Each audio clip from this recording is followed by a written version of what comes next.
বীরভূমের পাঁচড়া গীতা ভবনের উদ্যোগে আদিবাসী প্রধান মাঞ্জুরিয়া গ্রামে শীতবস্ত্র বিতরণ। একটু শীত পড়তে বীরভূমের খয়রাশোল ব্লকের পাঁচড়া গীতা ভবনের পক্ষ থেকে গ্রামে গ্রামে কম্বল বিতরণ শুরু হয়েছে। ইতিমধ্যেই ময়নাডাল, পানশিউলি, দুবরাজপুর মহাপ্রভু মন্দির গ্রামে শীতবস্ত্র বিতরণ করা হয়। গত 9 অগ্রহায়ণ গীতা ভবনে প্রতিষ্ঠিতা সত্যানন্দ মহারাজের জন্মদিনকে ঘিরে 300 কম্বল বিতরণ করা হয়েছে।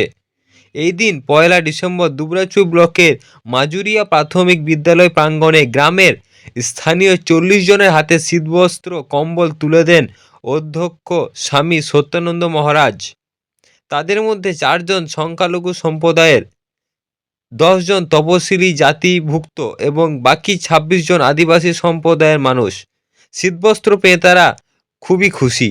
উপস্থিত ছিলেন গীতা ভবনে মহারাজ স্বামী সত্যানন্দ, মাজুরিয়া প্রাথমিক বিদ্যালয়ের প্রধান শিক্ষক উজ্জ্বল রুই দাস, গীতা ভবনের অনুরাগী অধ্যাপক ডক্টর রবীন ঘোষ, শিক্ষক শান্তি ঘোষ প্রমুখ।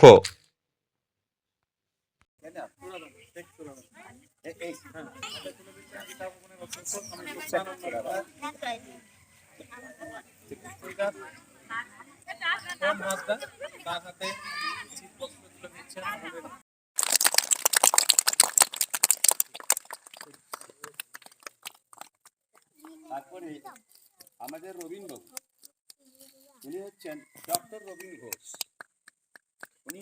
ওনার এখানেই আপনাদের বাড়ি, জানেন তো সুস্মিতার। তবে উনি বাঁকুড়া কলেজে উনি অধ্যাপক, কলেজের অধ্যাপক, বিরাট পদে আছেন এবং উনি আমাদের গীতা ভবনের ভক্ত এবং আপনাদের গ্রামটাকে উনি খুব ভালোবাসেন। আমি ওনাদেরকে বলেছিলাম যে আপনারা গিয়ে গ্রামে একটা লিস্টটা তৈরি করবেন। জায়গায় যাচ্ছি, আমি একবার বলেছিলাম যে এবার মাজুরিয়া গ্রামে এখানে বিভিন্ন সম্প্রদায় আছেন, তাদের বিশেষ করে আদিবাসী ভাইয়েরা আছেন এবং এরকম একটা গ্রাম আসার খুব ইচ্ছা আমার, দেখবো আর কি, একবার যাবো আর মাঝে মাঝে আসবো। এবং আপনারা এত সুন্দর আপনাদের স্কুলে এরকম জায়গায় একটা বসেছেন এবং সবাই বলার পরে আপনারা এসেছেন, এ ব্যাপারে যথেষ্ট সহযোগিতা করেছেন। এই যে ইনি করছেন, এনার নাম শম্ভুনাথ সেন, উনি সাংবাদিক। এই যে রেডিওতে শুনতে পান না, বা খবরের কাগজ টিভিতে তিনি এইসব রিপোর্ট দেন গোটা জেলার, উনি সমস্ত কিছু খবরাখবর করেন। ওনার নাম শম্ভুনাথ সেন, সাংবাদিক। ঠিক আছে। মালতী হেমব্রম